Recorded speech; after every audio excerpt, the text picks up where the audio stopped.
This is TPG Live, and I'm Jeremy Horn, also known as the Product Guy, and we're about to begin. This is your stage, no matter where you are in your product journey, from startups to Fortune 500s, interns to CEOs. We're a global community that values every voice. TPG Live is a show where everyone, both on and off camera, is encouraged to join in and shape the conversation with your insights, your questions, and your topics. Just hop into the chat room and I will strive to include as many of your comments as possible within the broader conversation in real time. Today, the on-camera portion of our roundtable is joined by Stephen Curry. With over 12 years in internet software development, he began as a UI developer before transitioning into product management. Stephen is now a leadership consultant and coach with a niche focus on team performance and results delivery. He has managed multiple healthcare-related data systems as a PM for the Centers for Medicare and Medicaid Services and is experienced with Scaled Agile.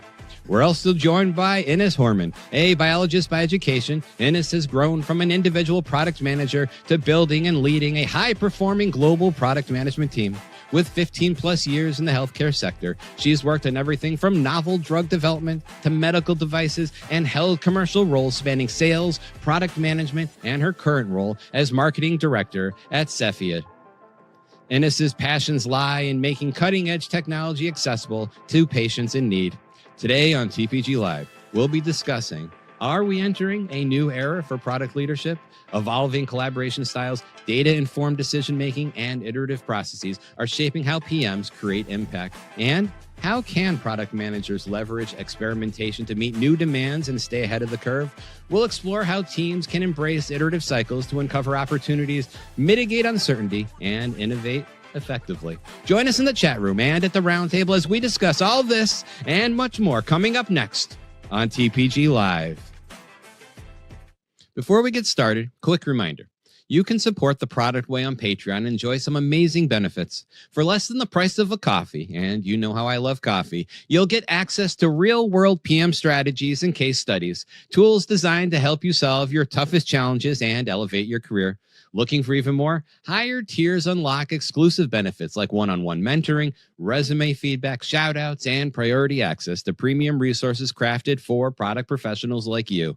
So join us at patreon.com/theproductway to support the show and keep the content you love coming your way. Now let's get started. Your go-to platform for all things product management, connecting you with industry leaders, trendsetters, and a global community of insights and unique perspectives. This is the Product Way.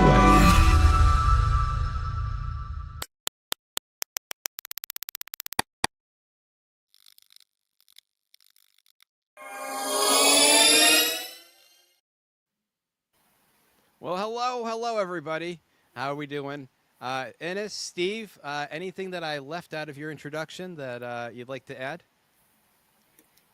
No, on my side, nothing. Thanks a lot for having me. Outstanding. I think you gave me a pretty thorough introduction, so I appreciate that one.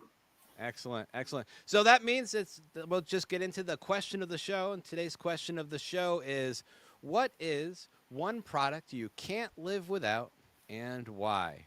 So what is one product that you can't live without and why? I thought I'd start with a nice, easy question of the show today. So we'll start with you, Ines. Ines, what's one product that you can't live without? Yeah, it's definitely my automated coffee machine.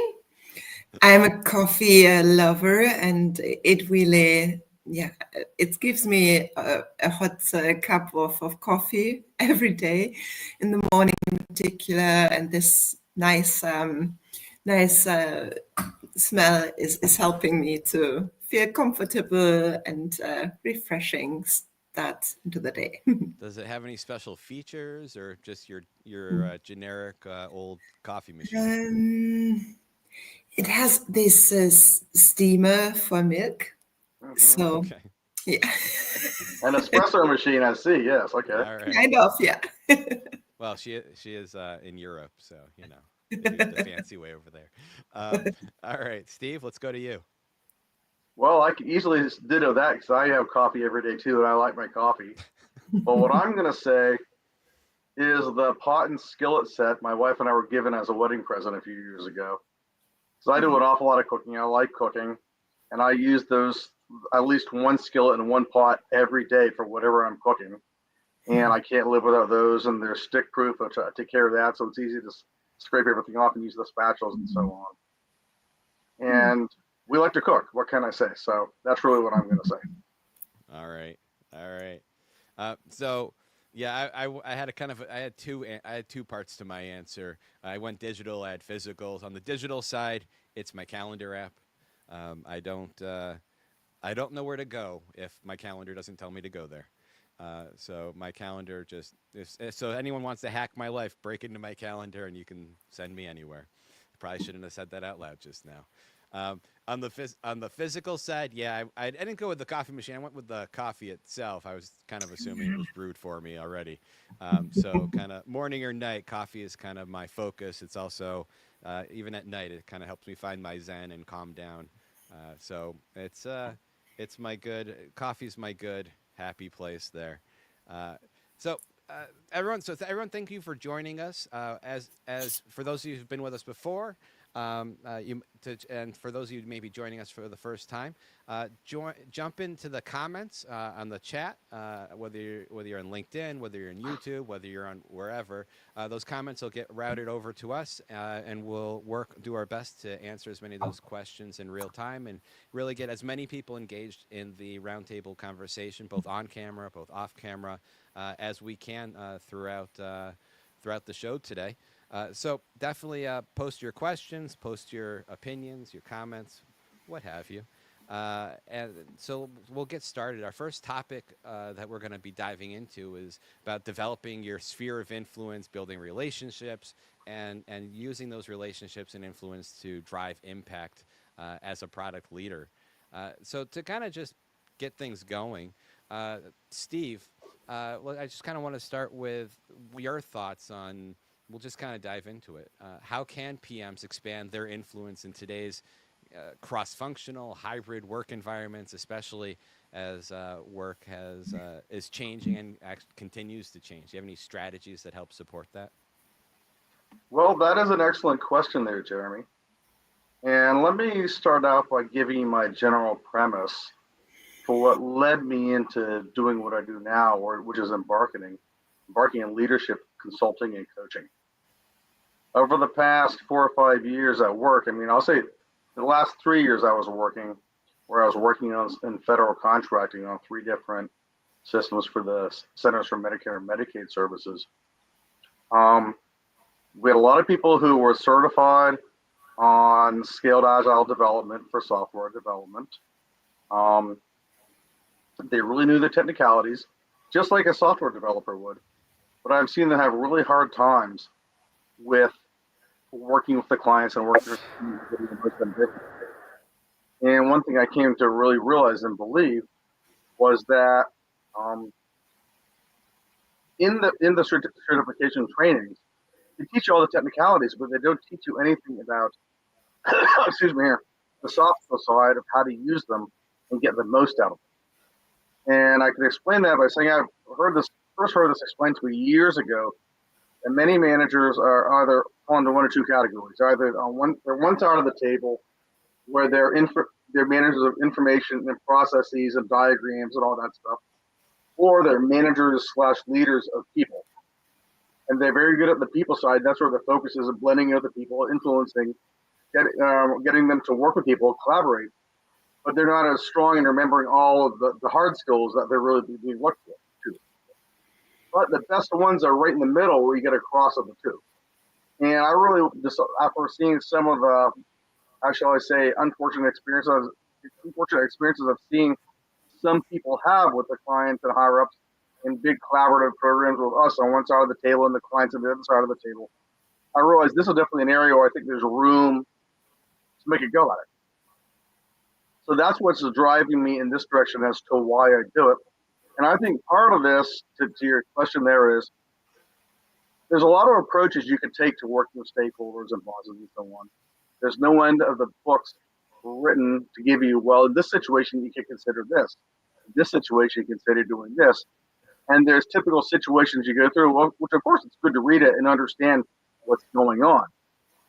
But my thinking is before you get to the point where this is really an issue for you, if you play your cards right and you establish some stature of leadership, which is built on trust and respect. By the way, what I mean by that is if you can establish trust and respect with either with a person or a group of people, you will have leadership with them.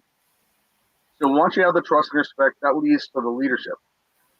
The goal is to build these things up and get your leadership points or leadership capital, whatever you want to call it, going in strong. And as the situation gets tenser, it's easier for you to navigate it because other people's, how shall I say, resistance and divisiveness, divisive, like being dividing divisiveness, will be minimized, and it's easier to collaborate and talk with them because you have comfortable relationships with them as a rapport. Does that make sense? Yep. Yep.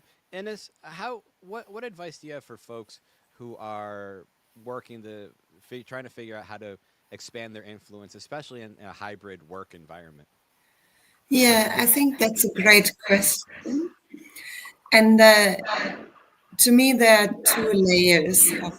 I think exactly what Steve also flagged is this soft skill communication style and to really adapt it to the person you're talking to. But for me, we already starts a layer above, right? It's really also making clear, okay, what is the role of the PM? Because it's the interface for me between business and tech, combining them, kind of, and also representing voice of customer, voice of business in the development teams, for example. And I think this is something which is really helping also for your stakeholders or key stakeholders to understand, okay, what is the role? To set the stage already, okay, what kind of information or discussions you should have. So, Yes. but I think on the other side, it's also, okay, what are the tools available to make our lives easier and also to make data state of the art of the projects you're working on or products you're working on viable. And I think there are various different tools we can use, for example, whiteboards or digital whiteboards like Miro or SharePoints and MS Teams, what I believe was always helpful for me. I like, if I may add on to what you're saying there, Ines, I like the way you said explain to everybody what you do there, what your goals are, what you're covering. Make sure that everybody involved is explained well enough so that the expectations of each person are pretty clear and people know what to expect and there's no cross wires with that. I think it's pretty key. Yeah, I think so too. And it's when you start doing it, I feel like, or my experience was in the beginning, I didn't do it so clearly, but over my journey, I really developed my skills to really and spent a lot of time also with stakeholders or key stakeholders to talk about, okay, what is the service I can offering, right? What is my role and how can we benefit from each other? I bet go ahead, Jeremy. No, you go ahead, Steve. I think one thing you're getting there, which I relate to myself, is that when you're earlier in your career, I'll even say we're just younger dogs are getting out there, getting going. You get into situations where it doesn't go as well as you would have liked, but you realize afterwards, if I'd have just done this one little thing, that would have resolved the problem that we had. And after you do enough of that, you're a lot more polished for it. So the question I wanted to get into was about cultivating relationships with senior leadership.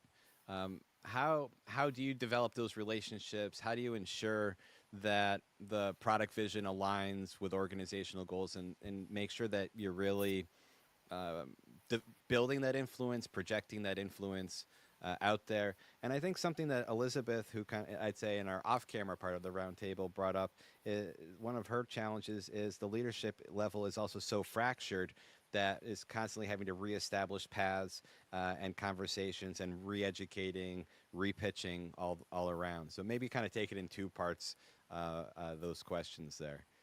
Steve, since you're on the screen, I'll let you tackle it first, and I'll go to you, Ines. Sure.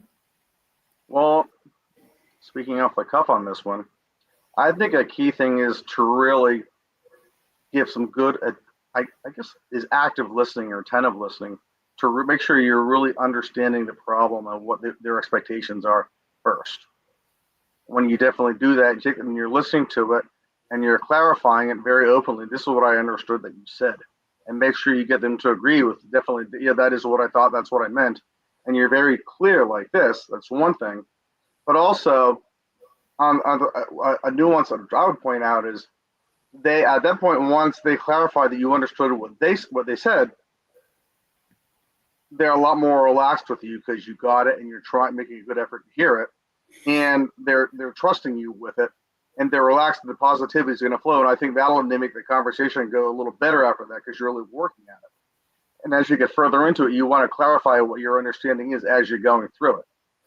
And then with that, you can put together your solution based on what you think and see what they think. And you'll get a better response to it because you really set up that trust in the meeting first. But you also have to understand their goals and their expectations clearly. Yeah, and it's kind of leaning into that a little bit. How do you build relationships? Let's just even leaning in, but also kind of even simplifying further. How do you build relationships with leadership? I think it is exactly what Steve mentioned, right? To build this credibility, right, and really making sure step by step along the process that you really make sure that you're talking the same language. What does it mean to build credibility? Okay, I think it's really that's a good question. I mean, building credibility is really that they are seeing that you understand what are their goals, what is their objective, and then translate this into the product language, let's say it like this. I think this was for me really one key that I spent a lot of time not talking about product. I was talking about business problem. I was talking about, okay, what is your objective? What are the things you're expecting? So I invested a lot of time into understanding their view before I started pitching pitching the next thing. You know, this is a potential solution, for example, we can talk about. So I think for me, it was important and helpful always to say as a first step, okay, I would like to understand your view and learn how you're feeling, what is driving you. And then with this, we've created the foundation. I also explained, okay, what does it mean for me from a product perspective? Yes. And then step by step, we aligned, and then we built a good relationship. Yeah, and I think also coming back to the point, what Elizabeth, I think is your name, mentioned is the repetition, right? I think for me, product strategy in particular, when it comes more to wider portfolio management, not only single product, it's a lot about talking about the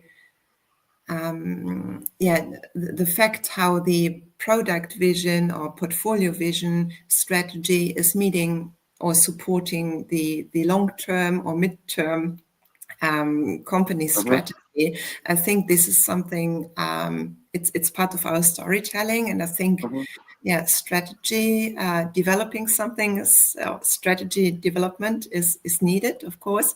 But then it's also part of the role of a PM or to help living the strategy. And I think the repetition and continuously engagement and talking about it, it's very helpful to get also later on buy-in from various stakeholders. I like a lot of what you're saying there, Ines, and something which really stands out to me of that, which I think is very key, is realizing that you're talking to the bigger picture where you run a product, which is a very big deal. You would have a lot of people involved with it. I mean, I don't want to say a lot because it could depend on the company. You could have 10 people or you could have 80 people. That could change. But the key thing is you're working with one product, and that's the world that you live in. But that product lives in your big dogs, a bigger world, whether it's commercial and you have vice presidents and a CEO, or you have higher level program managers doing federal work, like where I was, you have to fit into what they're doing and make sure you work for their big picture, because you're just a component. Like your product is a pawn for their bigger picture. So you have to really understand their goals and speak in terms of their terms to do it. Yeah. And I feel like thanks a lot for highlighting this, Steve, because I feel like sometimes as an individual contributor in particular, you're so focused in getting the product out, right? Or driving end of life or something, between on the whole product life cycle journey. But I feel like it's helpful to really dedicate time to think about your stakeholders. And also I think from a leadership perspective, it's important to encourage your team to block time in their agendas to only think and what is the next step for stakeholder engagement, etc. Yeah. One thing I would add on to what you just said there about blocking enough time for your stakeholders and your senior leaders is do what you can to develop actual relationships, not just being professional when you need something and they can think, well, they only hear from you when you want something or something to report. But if you could at least once a month have a cup of coffee with each person, talk with them, just ask them how life is going, product wise and other, where you're setting up a real rapport and you're listening to each other and you're showing some sincere interest in them and their well-being outside of just the immediate, I need this now or I need this by next week. I think that does a lot to set up your trust with the person because you're people doing this. So Steve, how do I have a coffee if I'm in a hybrid work environment? Or a hybrid work environment? Or remote. If it's at all possible, meet them at Starbucks halfway. Or you set it up and you do it virtually where I have my coffee here and you have your coffee there and we click the screen. Well, a lot of broken monitors. Yeah. But do the best you can. But I also think, right, even if you're remote workers or working in a hybrid environment, sometimes when there are bigger meetings and they are starting, just be a couple of minutes earlier. And sometimes you're lucky that one of your key stakeholders is there and you can have a brief chat before the official round of conversation or the decision meeting is going to start. So that's an excellent point. I've done that numerous times and I can't agree with you more. So be specific. So I think us three, we know what we can. What advice do you have for that non-work small talk that you do before the meeting? As specific as possible, because I know there's a lot of folks, especially the more junior folks, they might be listening or mid-career, and they're going, I don't know what to say. Like they're senior, and I'm staring at them, and they're staring at me. What advice? What advice do you have to kind of help, I guess, break the ice and kind of develop more of a rapport? Well, in particular, one thing I can say is like on one project I worked on, it was pretty low key and informal, the atmosphere between us all. And some of the stakeholders I had across the video screen, and instead of across the table, it's across the video screen. They had a Rehoboth Beach, or that one woman had a Steelers sweatshirt on, and they have things you can definitely ask some questions about. And then, of course, if that means somebody's a Steelers football fan, it's like, oh yeah, I mean, where I'm from, I mean, half the people are Steelers, half the people are Eagles, and you can get into it and talk about it. Or you can talk a little bit about college and your college experience, go to tailgate parties, or you just bring something up and somebody will try to chime in if they can, I think. Yeah, and the other thing, what I'm always particularly interested in is when there's the news or in the news is upcoming trend related to an industry, just to pitch it, right? And say, okay, what do you think about this? I just read it in the news. What is your perspective? I think for me, from how my brain is working, this is always helpful. And I want to know what they are thinking about it. Yeah, if there's the latest news in the industry, definitely you can bring that up, I think. That's a good one. Or you can mention a relevant book to the situation of a big disagreement or a big argument everybody had like last week and say, I was thinking about that. I was thinking of this book and this sort of has a possible solution to that. What would you think? Yeah. Yeah. Proof that you read books. That's always a good one. So let's say you've been working on building a lot of the credibility. and something went wrong. Something you said ended up getting disproven, or something didn't work out with the product or your strategy. What advice do you have for people who that there might have been a little bit of what they perceive as some damage in their credibility, and what advice do you have on options or ideas on what to do to kind of rebuild that trust in kind of navigating some of these challenges? Hmm.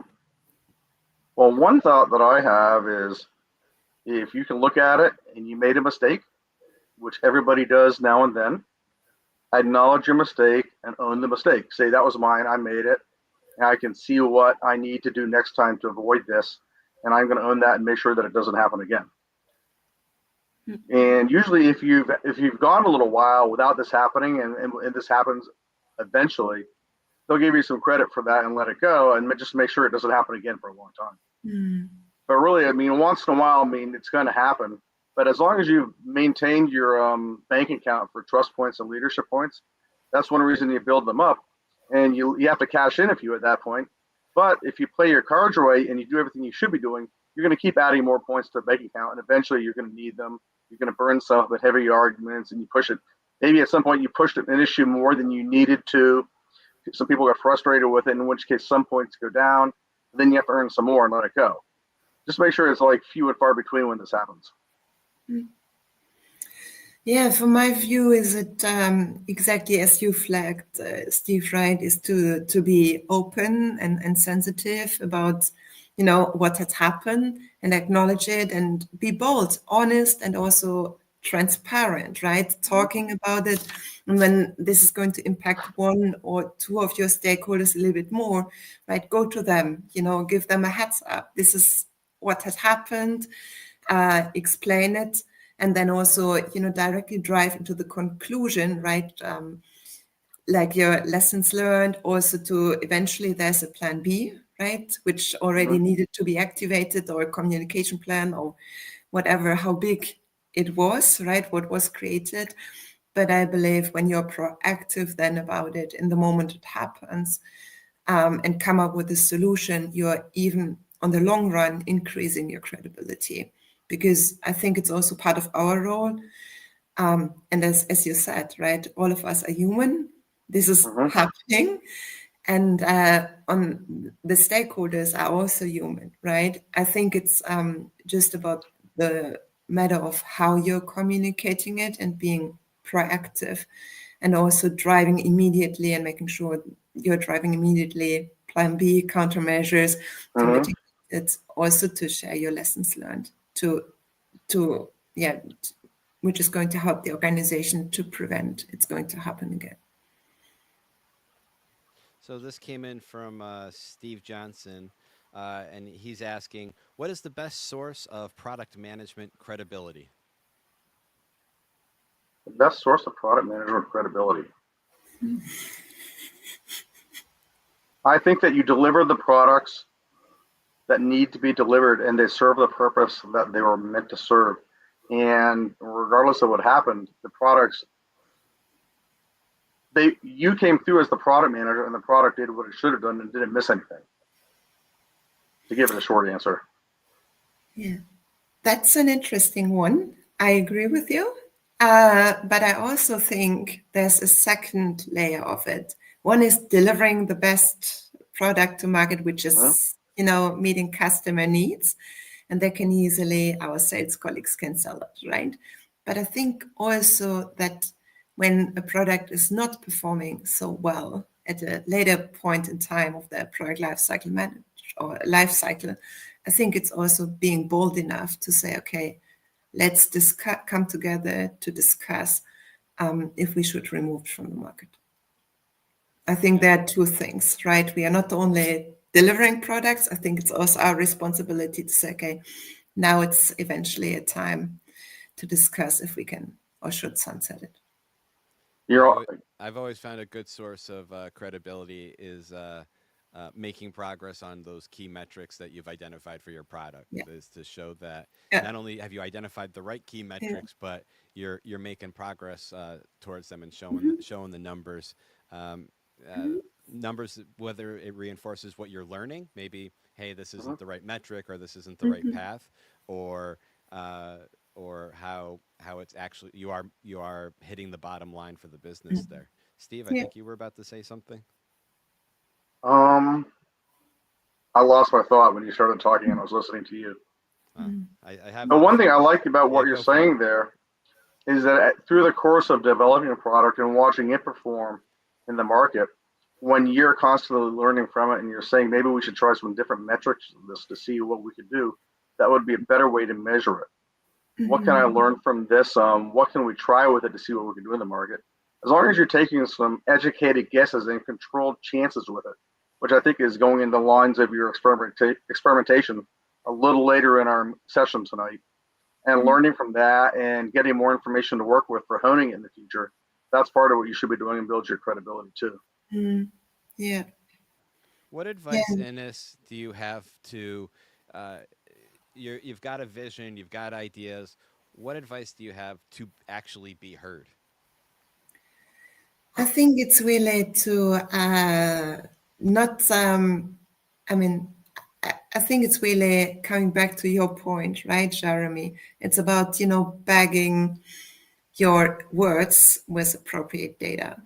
Whatever this data is, or what for every product, data means something a little bit different, right? It could be revenue performance, it could be time to result, or whatever your product is really doing. But I think it's really to make sure you're spending a lot of time, or to make sure you have the right data supporting your arguments and why you Mhm. believe this is going to be the right thing.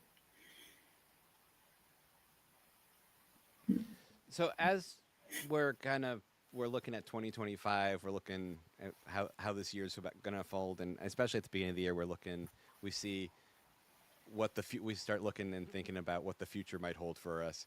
Um, I, I think as we kind of enter a new era of product leadership, do you see it as being driven more by facilitation and collaboration, more so than direct management? I mean, if I may start, I Sure. believe yeah, I believe it's really the partnership, right, or collaboration. I'm a true believer in a full brain power of a team. So everyone is bringing, it could be an engineer, a medical professional, whatever your product team is looking like. Everyone is looking on it from a different center of excellence. And I think only together as a team, we can really build the best possible product. So I think, to be very frank, I think the days are gone that the PM knows everything how to build a product. I Mhm. believe it's really coming from the partnership and collaboration rather than just top-down approach. I'm going to give you a little bit of a different answer there when we're talking about what can we expect over the coming year here.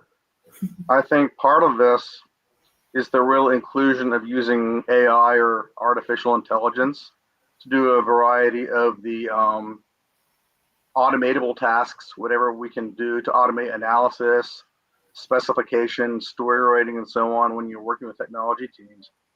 And part of what this is going to do is enable a productivity boost where it'll get a lot of this work done, allowing the teams to work a little faster and get more done in the time. And to my understanding, software teams in particular sometimes can get up to like a 50% productivity boost. That's just my understanding. I don't have any studies to back that up, but it's what I understand to be the case. And with the AI taking a lot of the automatable tasks off the product managers and product owners' hands, that's going to leave it to them to really focus more on the creative and people side skills of the job title and the discipline that we're in. So you really have to work on with the team to give it good leadership, which means keeping it well engaged and keeping them positive and moving forward so they don't get off track with the work that they're doing and undermine the productivity boost by doing the wrong things, making mistakes. Yeah, I agree with you, Steve, that's the whole element, right, of data generation or process optimization, time to market, right, shorten it, leveraging AI tools. I also believe this is going to bring a lot of benefit for us as product people. Yeah, so we can really invest more time, right, building this team, moving it forward, right? Yes. How would you measure success of your influence? How do you know if you're being successful? Do you have any kind of measures or metrics or indicators to know that it's working? Well, I think there's two ways to look at that. If you're working with some kind of a team level, I'm sure they have productivity charts somewhere, whether it's in Jira if we're working with software or AHA or whatever you have, but some way of measuring the productivity that they deliver. I mean, how much work did they commit to every sprint and how much work did they deliver? Have you been able to increase the delivery compared to the commitment? That's one way to go about it. But in terms of working with stakeholders, giving presentations and demonstrations and things like that, I think a lot comes down to the warmth of their responsiveness and how they speak to you and ask questions about what you're doing. I appreciate the demo that you just gave. I'm just curious, does it do this too? Or can you talk to this for me? Sure, I'll be happy to.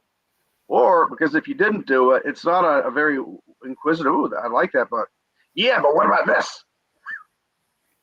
Which I've heard more than once with other people. And whether you get an aggressive besieging about what about this or what about that, or hey, that was really great. Tell me a little more about this, please. I think that's like the indicator there. Yeah. Yeah, I agree with you, right? That there are two levels, right? On your development or the team you're building the product with, and then your stakeholders, right? I have nothing to add in regards to the product team, right? But for stakeholders, I believe you're spot on, right? It's about the way how they're engaging with you, how they're approaching you. And also, I think you can, I mean, I think they're also, yeah, these are the soft things, right, coming to you. But I think from a product manager perspective, right, it's also defining your KPIs, right? Do I have engagement plans? Do I know, but for every stage of the product lifecycle, exactly who are my stakeholders? What is their stake? What is driving them? This is also a KPI I can track on my side, right? Do I have all of this information together, right? Because So on the yeah, long run, then it's going to change exactly what you described, the partnership we developed over time. yes. I like what you're saying there. I mean, you know your stakeholders, you know what KPIs and results they each want to see. So you definitely have an eye out to make sure they get what they want or a reason why it's not going to happen. And It's, usually you can have a pretty valid reason. yeah, exactly. So, a question from the audience from Arjun is asking, if you had a chance to start over today, how would you approach learning and building your career in the current landscape? Wow. That's a question to make you think. I'll go Well, to you, Steve. part of it is my career just sort of meandered to where I am right now. So if you would have told me 10 years ago where I'd be right here where I am now, doing what I do these days, I probably wouldn't have believed you. These things come and go. You got to take it as it comes, especially in the technology field. Things change every few years and there's disruptors and whatnot. So there's no telling what's going to happen. I think the best thing that you can do with that sense, and this sort of comes back to like maybe you may say, well, that's an interview question, Steve. I mean, you got to have a plan for where you'd like to see yourself in 5 years, but also whatever you're doing in front of you, put your best efforts into what's immediately before you. Look out for yourself, the success of the team, and the stakeholders and everybody involved. And if you can do that, the future should usually take care of itself. Yeah.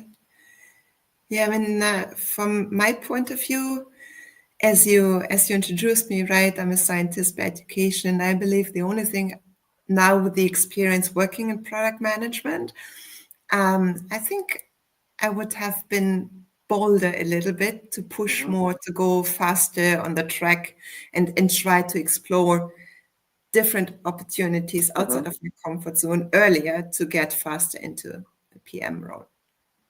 Yeah. Good advice. I felt in love with PMing. So One thing I can say about looking back on some of the jobs I've been in the past, projects I've been on, even going back and earlier in my career, I didn't get out of what I was doing fast enough when I realized this isn't where I wanted to be. mm, When I realized I wanted to move on to something else, I needed to take more initiative in finding the next step to move on to and go for it rather than languishing isn't the word, but I wasn't taking a lot of initiative with it. And that's one thing I would tell my younger self to do. yeah. Yeah, it's easy to get comfortable and stay there. We're gonna go to our trivia section of the night.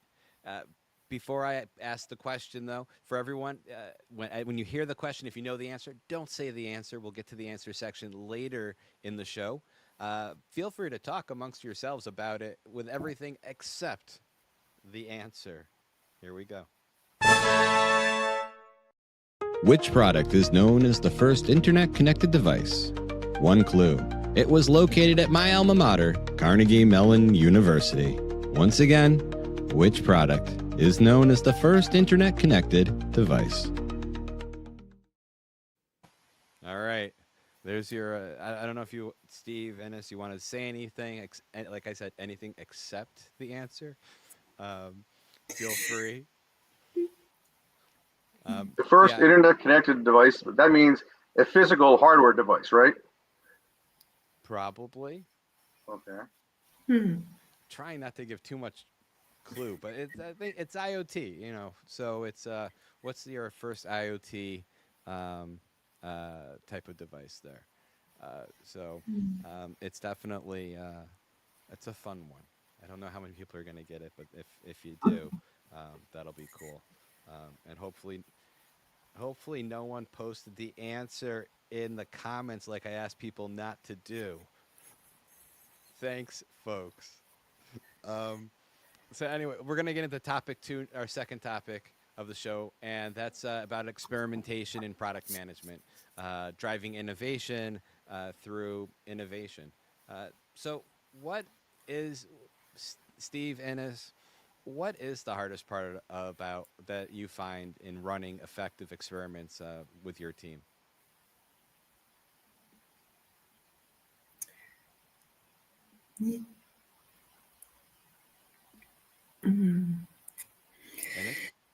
Yeah, I think the hardest part, right, is really to say, okay, I mean, I enjoy working with very creative people and putting them in a room. It could be virtual, right, or in a workshop, in a personal workshop format. And I think it's really important, or what I wasn't aware of, or in my earlier days, I wasn't aware that you need to set clear boundaries, right? Where it starts and where it stops, and what should be the result. Because otherwise you're ending up with so many ideas and it's very hard to prioritize.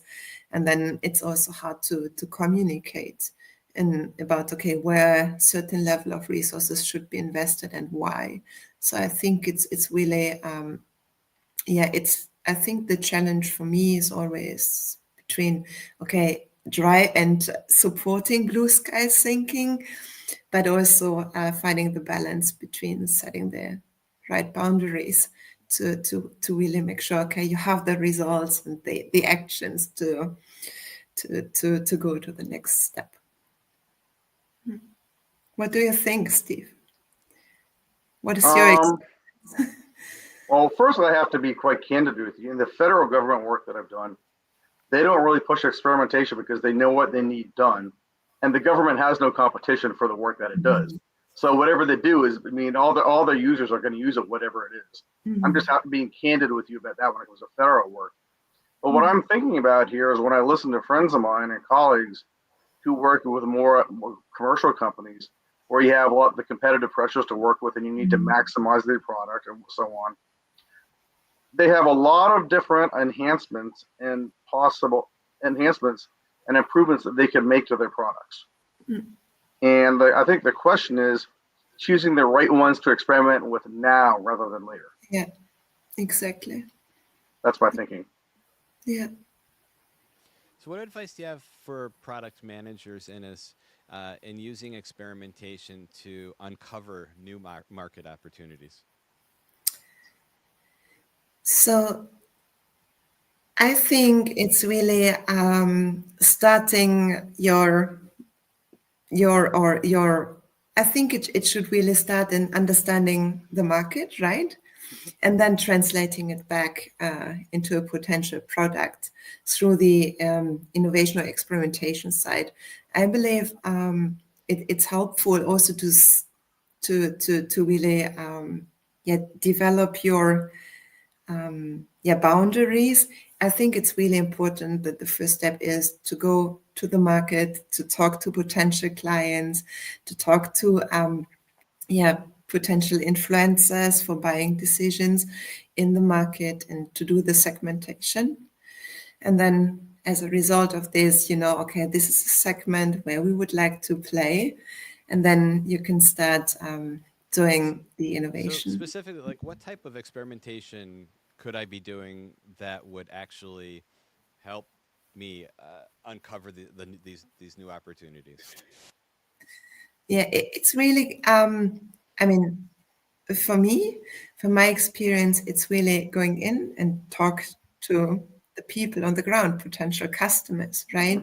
To build out your questionnaire and to really try to understand, okay, what are the biggest challenges they are facing today? Yeah. Let me see if I understand you correctly. I think what you're really saying is you're doing your due diligence before you enter a new market. So you're rather talking to potential customers, potential users, understanding what issues and problems they want solved, what they could do. You're running some ideas by them.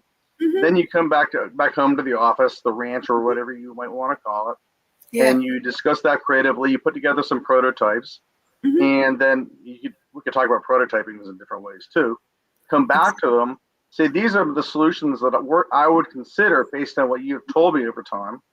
And once they look at those and you get some feedback on these, and then maybe out of 3 prototypes or 3 concepts that you've developed, you pick one which has the best one, gets the best feedback.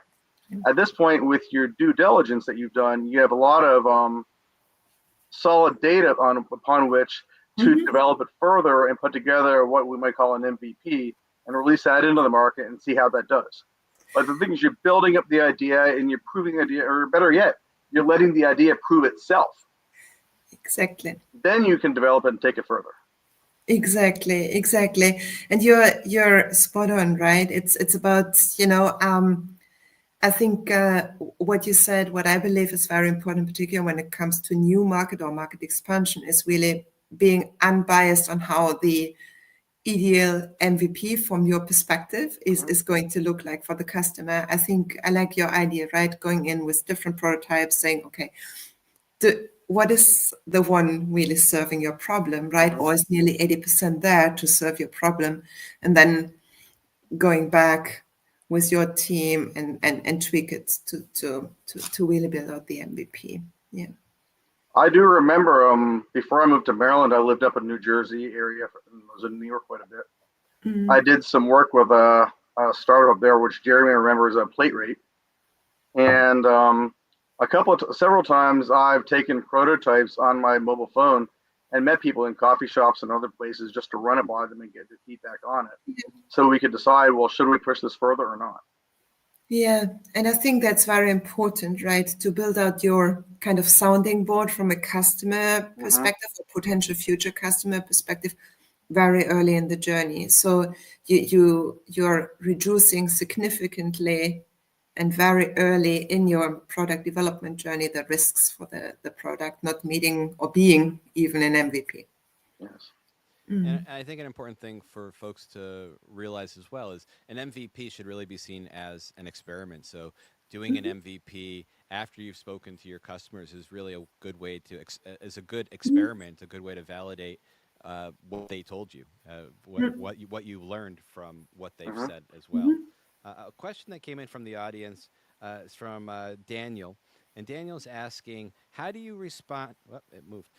Daniel is asking, how do you respond when stakeholders say that experimentation and research is a waste of time and money? They claim to already know the answers and are senior, so there can be a lot of pushback there. That's a great question.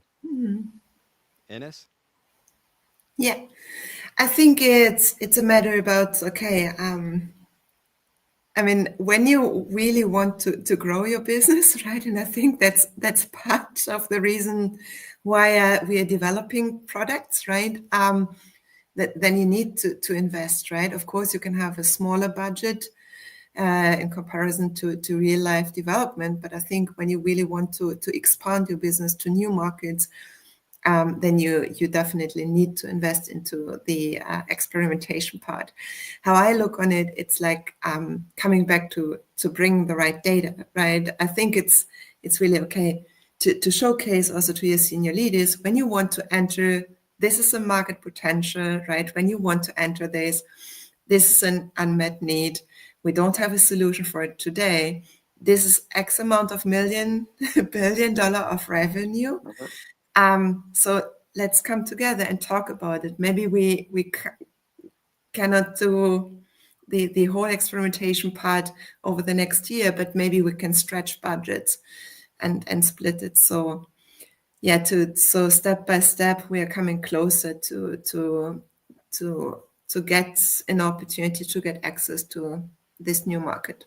So, but what I do you think do? this could help. What do you do now? Like, so part of the reason maybe they're pushing back about the experimentation is they're saying, hey, we don't want people to see that we're putting out incomplete products or half thought through ideas. We don't want people to see experiments. It'll hurt our brand. Yeah. Yeah, true. Yeah. Steve? You have to make good educated experiments there where you know what you're doing and you have reason to believe that it's more likely than not to take off and be successful for you, and you're just verifying it. I think that's what you're getting at. Yeah. So for people who are like, great, I want to do experimentation, but how? How can I work these cycles of experimentation into the normal workflow of everything else that we're trying to get done? We've got our sprints, we've got our backlog. How do you integrate the iterative experimentation cycles into your workflows, without disrupting momentum? Or maybe that's not even the right way to think about it. Ines? Yeah, I think maybe it's different to a IT environment, right? When you're working with more physical products, right? You have very long experimentation cycles, kind of, Yes. right? In particular, when it comes to drug development, for example. So I think, I lost my thought. No problem. Let's go to Steve. We can go to Steve and we'll come back to you. I'll give you a response to this one. About 10 or 12 or 14 years ago, I was a contractor at Mars Chocolate, New Jersey, in the M&M e-commerce group.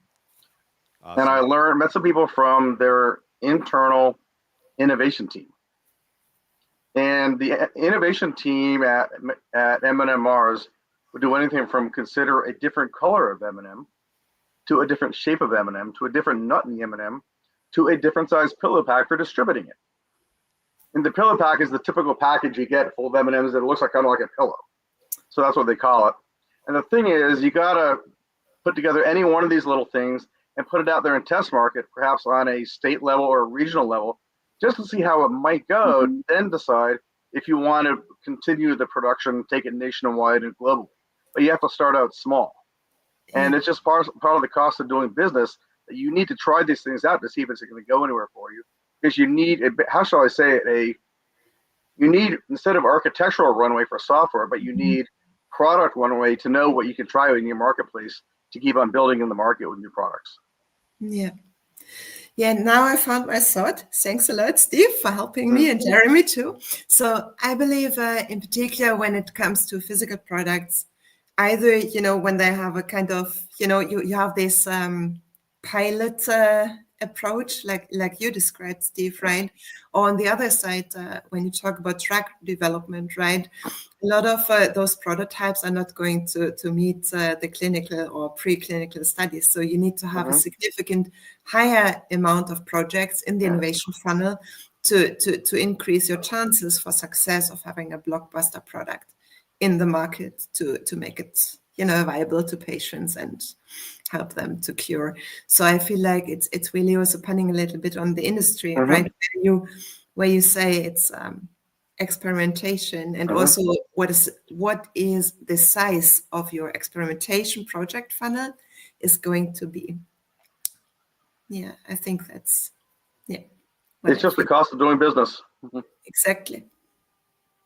Like one of the challenges when an organization starts to do experimentation and starts to operationalize those experiments, I think they often can run the risk of people just starting to test things for the sake of testing, and not necessarily being aligned with the vision or the goal. What advice do you have to avoid that kind of pitfall where we always have to do 2 experiments, we always have to do 3 experiments, but then you start questioning what's even the point of those experiments? Yeah. Steve? My thought on that is you don't just run around making experiments and doing them willy-nilly. You have to put together a list of potentials that you want to consider, and then you vet them with the group. Within your immediate group, you vet them. You might start out with 10 of them, and you work the list down to 4 that you want to do. Then based on those 4, you want to pitch those to your higher ups who have more understanding on the higher strategic level to see what they think of it. Say, we're thinking about running a test of doing a pilot or an A/B test or whatever you want to do here on these 4, and we think that it makes sense to your strategic plan for this reason, and it plays into your goals. Where are we correct and what are we missing? And the goal is for them to say, well, the first 2 here, those would definitely be good. It'd be nice to know more about those. The last 2, do those if the first 2 get done early and you have time to do it, but put your focus on the first 2. So know what the goals that these might solve and get them to agree with it, and you're building a consensus inside.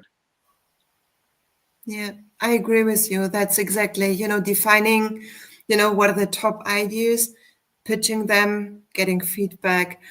I think it's really also what you're saying is like, okay, I think you selected 4, right, Steve? Yeah, I think 4. it's really, a maximum number, right? Also considering you have 15 minutes to pitch, right? First is 4 or 3, right? It's as a team, you cannot, when you have limited resources, you cannot dilute your energy and efforts and money. So it's better to have just a critical few number identified, and also thinking about you have 50 minutes, 20 minutes to pitch it, to drive this, informed decision making and prioritization from your senior leaders.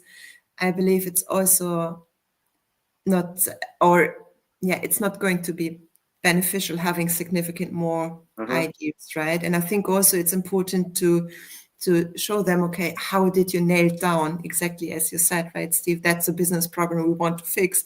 These are the top ideas. This is a strategic plan. This is our recommendation, and also to explain exactly, okay, what happened, the criteria, how they ended up on top of the funnel. Yeah. You're making me think of the story of stickum pads from 3M in Minnesota, where all the developers and all the scientists and different people were given so much time every week to just try something totally random for themselves. And somebody came up with the idea of these little notepad papers. They put some kind of like low stickiness glue on them, and they could just write things on it and stick it on the wall in front of them and keep track of the notes, and they'd pull it off and stick it somewhere else. And they didn't think about that going anywhere. And somebody else looked at it and said, I bet if we were to make it like a pad of these things and like sell them, maybe that could do something. Because this is just totally different. And they ran it up the process, up the flagpole, so to speak, and they decided to test market, and it really took off. But the person who first invented it and put it together wasn't thinking like that. They just did something crazy for the hell of it. Yeah. I think when I think about identifying experiments and prioritizing them, I often will start with looking at what are the top risks to the product? What are the top risks that I'm looking at? And prioritize the risks, and then figure out what kind of experiments can I design to either validate or invalidate each of these types of risks. What other strategies do both of you have that to help with prioritization and identification of experiments? Ines? Yeah, definitely. I think you flagged already one of the most important points, in particular when it comes to bigger investments, right? But I also think it's a mixture of scores, right? One is definitely risk-based assessment. The second one for me is what is the business impact? Estimated feasibility technically, as well as also then is the organization then ready to serve, the customers for this product? And then I think the last one is also the effort, right? How much would it take us to make this happen, and what is the time we would need to do it? And then of course, that's the money then associated with it. Of course, it's more people, more time. But I think when you start with a risk-based approach and then feasibility, technical feasibility, organizational feasibility to support the product on market, or organizational readiness for this, and business impact, with effort of the team, I think this could be already a good starting point. You can tweak then, of course, based on your needs, right, and your experiment funnel. Steve, same question to you. Well, I'm thinking in terms of risks, you definitely have to make sure that the company is ready for it. It's something that you would be ready to take on if you want to do it. I mean, if you get past this initial experiment, can you take it places? Or does the company need to make some serious strategic changes in order to develop and sell this and really follow through on it, because it may be going into a different market? And how would this affect other product lines? Would this entail the sunsetting of other products, the replacement of them, or I wouldn't want to go so far as to say cannibalization, because you would know that already in the beginning if you're doing this very similar to something else, but would it displace another product? Yeah. Are things that you definitely want to think out with this. But it's really, is the public ready for it too? Like, one thing I do know was, like, Steve Jobs with Apple, he could totally throw out the most far out in the blue sky ideas. People like them and they go for that. But still, other companies I've made forward-looking decisions which didn't take off for them. And that's something you got to think of: is the market ready for it? Yeah. I think that's a very important point, right? I try to describe it as business impact, right, or under this umbrella, but I think you're spot on, Steve. That's also the readiness of the market, right, where we need to make sure we can play when the product is launched tomorrow. So how do you go about kind of building that team culture that embraces experimentation?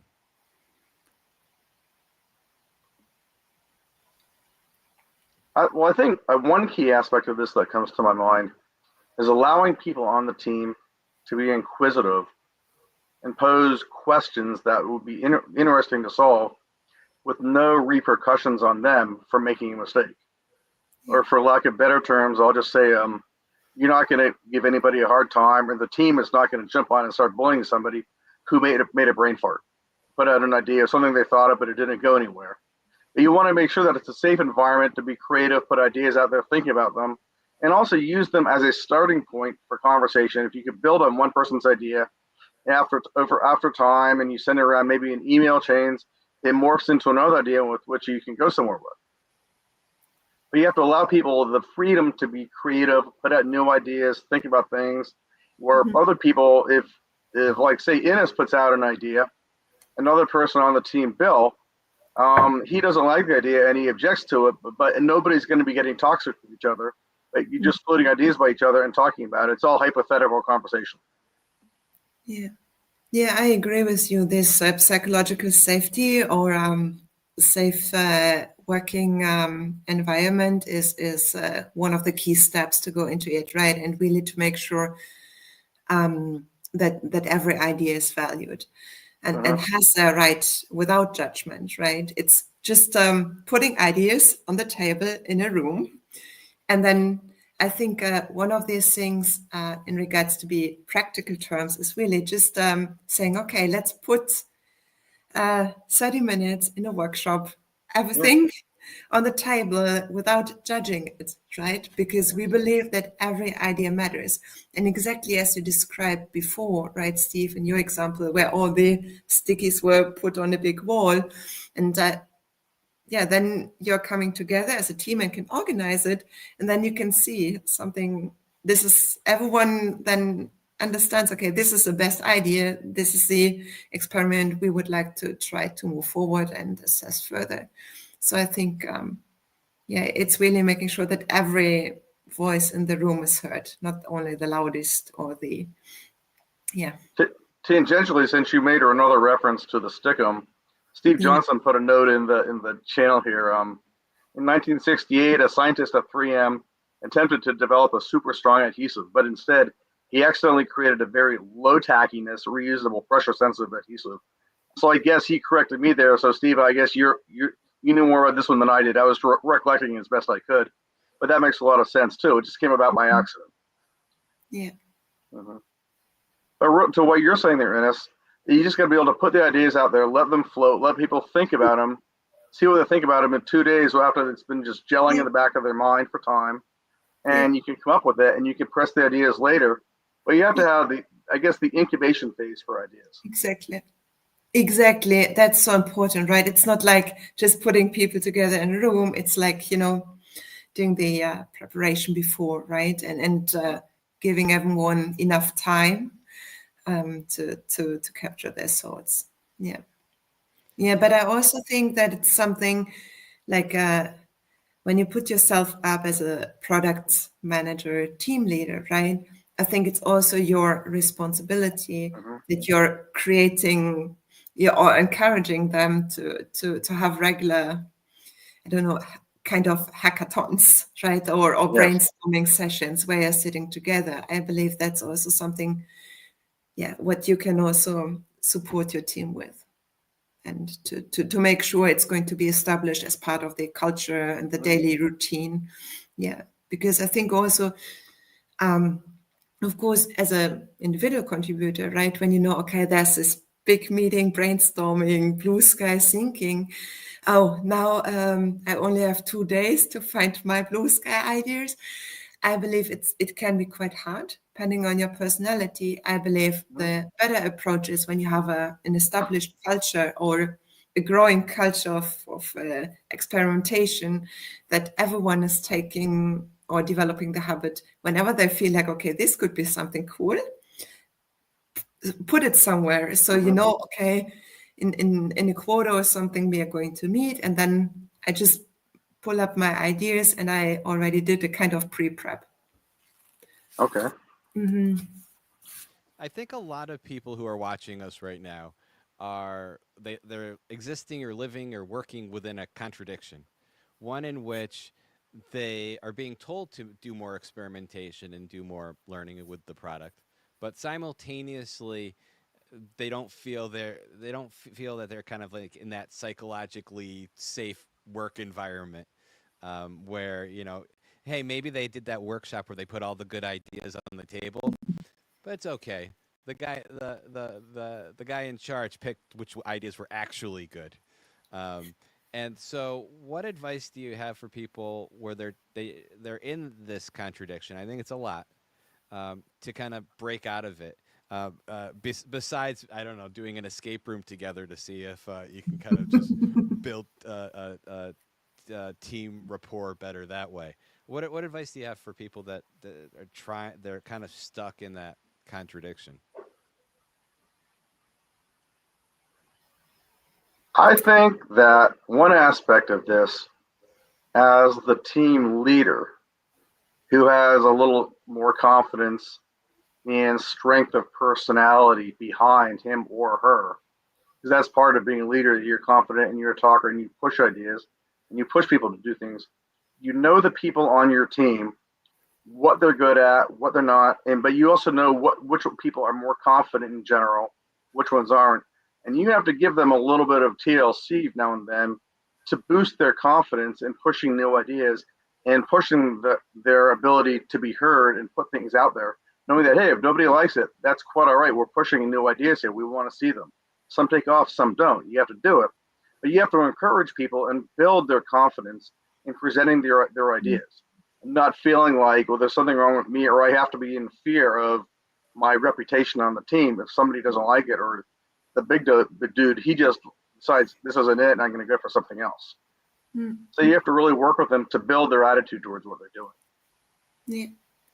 I also agree with you. Cannot do it more, Steve. It's really, helping the team to get the right level of confidence, but also to help them to develop ways they can convince senior leaders that their idea is the one they should vote for and invest into. Yeah, I feel like to that, Ines. So I'm not in this scenario. I'm not the leader. What can I be suggesting? What can I be encouraging of leadership to do to kind of nudge them in that direction or help shift them in that direction of a more of a better, that more experimentation friendly work environment? Okay. You're talking about an individual contributor, right? Assuming I'm a Sure. PM, right? Okay. I believe it's really that doing your homework, right? When you believe this idea has a right to win, I believe it's going back to your homework, doing your data, right? Assessment, looking into the market, looking into your potential customers, right? We're talking more than just an idea, right? We're talking about creating an environment where people can. I don't know if my idea is good. That's why I'm trying to do experiments. Yeah. But I assume, right? That's the reason I put it into the table. So I assume, right? It's good, right? So I really think it's about bagging this with data, right? Validating it with potential customers or an advisory board or your sounding board, and then bringing back your customer voice and the voice of the business to support this experimentation idea. So, Steve, I want to continue with what Ines was saying, so I don't have the data yet. I want to do experiments, but I don't feel like I'm in an environment that's going to accept me doing these experiments to get this data. This, I think, is where the product manager, or let's say the team leader, as a product manager / team leader, if they've played their cards right, they've developed the leadership points / influence in their sphere of influence up the chain of command and forward to the stakeholders and coming back to the team, where if they've done this and built up their reputation and their points in that direction, they'll be given some leeway as they explain, we're going off into some creative field here. There is no information to talk about it yet, but this is important to us. I want to take this chance, and I'm asking you to give us a shot at this and see what we can get out of it. And something good comes out of it, they'll like you, and that was good. If not, I mean, you took a shot. But as a leader, you need to push your leadership points and get people to work with you and trust you, knowing that something might not come out of it. Is that answering the question? I think we're all having good contributions to that answer there. So I'm gonna put a pin in this topic. If people have other questions, feel free to post them in the comments. We'll see about getting to them if we can. And with that said, we're gonna go back to the trivia. The trivia. We're gonna get into the answer for the trivia this time. But let me refresh everyone as to what the question was. Which product is known as the first internet-connected device? One clue. It was located at my alma mater, Carnegie Mellon University. Once again, which product is known as the first internet-connected device? All right. Steve, do you have the answer? I have absolutely no idea. Ines? Me neither. Sorry. It's okay. It's okay. I made the question easy last show. I went a little bit harder this time, or a bit much harder this time. Um, so back in the 80s, early 80s, so a little bit before my time there at Carnegie Mellon, there was a CS grad named David Nichols. Uh, What's David his name? David Nichols, Okay. and David liked his Coca-Cola. He liked soda.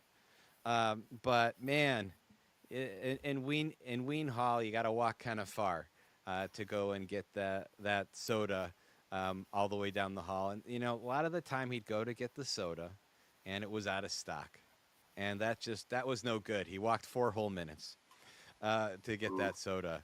And so the most logical solution David found was connecting all those in stock indicators on the Coca-Cola machine and connecting them to the internet. So now he was able to see what soda was available, what soda was cold.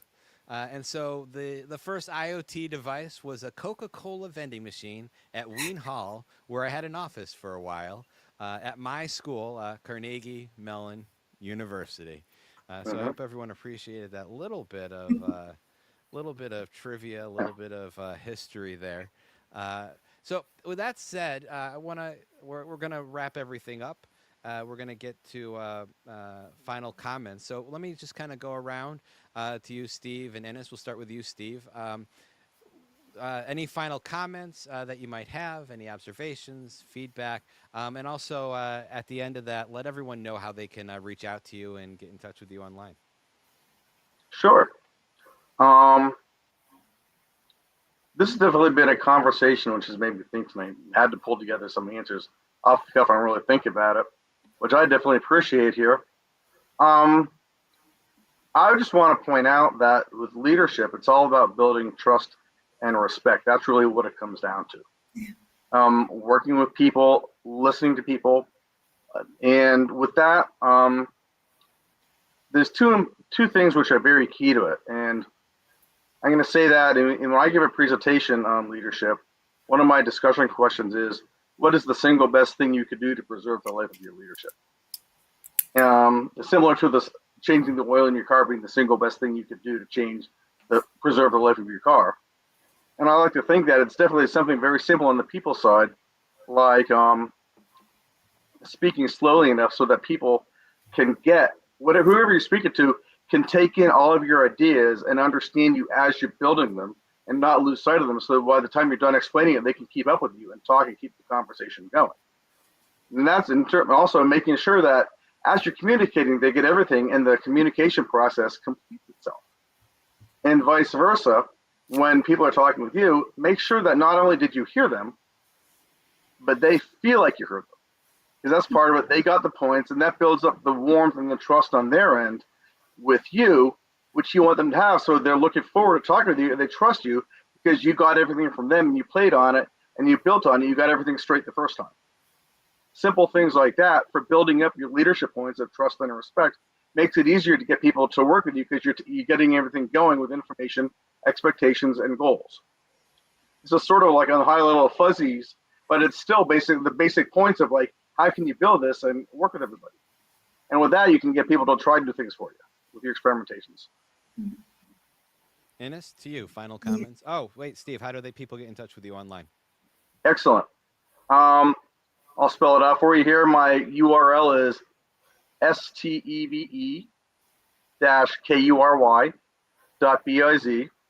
That's steve-curry.biz. My telephone number is 717-350. That is a Central Pennsylvania number, yes. 717-350-6781.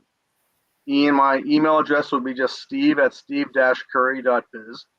I'm a leadership coach, and so I do provide coaching and consulting with a niche focus on team performance and results delivery. I've never seen someone so brave as to give out a phone number before. I am in awe. I wasn't thinking too hard. And we'll and we'll provide that contact information in the comments and description after the show. Ennis, final comments from you.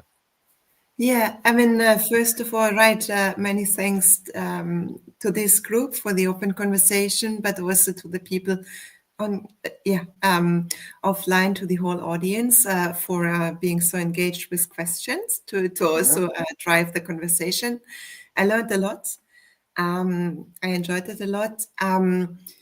My final words is my learning, and I really needed to learn it by heart, that I fully underestimated the time I needed to really build out trust and partnership with my stakeholders. And also, I think it's critical that we are reminding ourselves every time, is it a stakeholder or a key stakeholder? And ask the question, is this person going to sleep at night when the product is going to fail? And then really taking your time in a regular cadence. Also, when you're managing portfolios, based on the different stages of the life cycle of your whole portfolio, who are the people I need to talk to, and who are the people my door needs to be open for. That's all. And you can reach me on my LinkedIn profile account. I'm looking on it regularly under Ines Hormann. Thank you.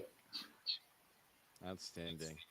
And I just want to thank everyone both on camera, especially those of you off camera, for all the great questions, all the great comments, especially those from Steve with all those amazing quotes.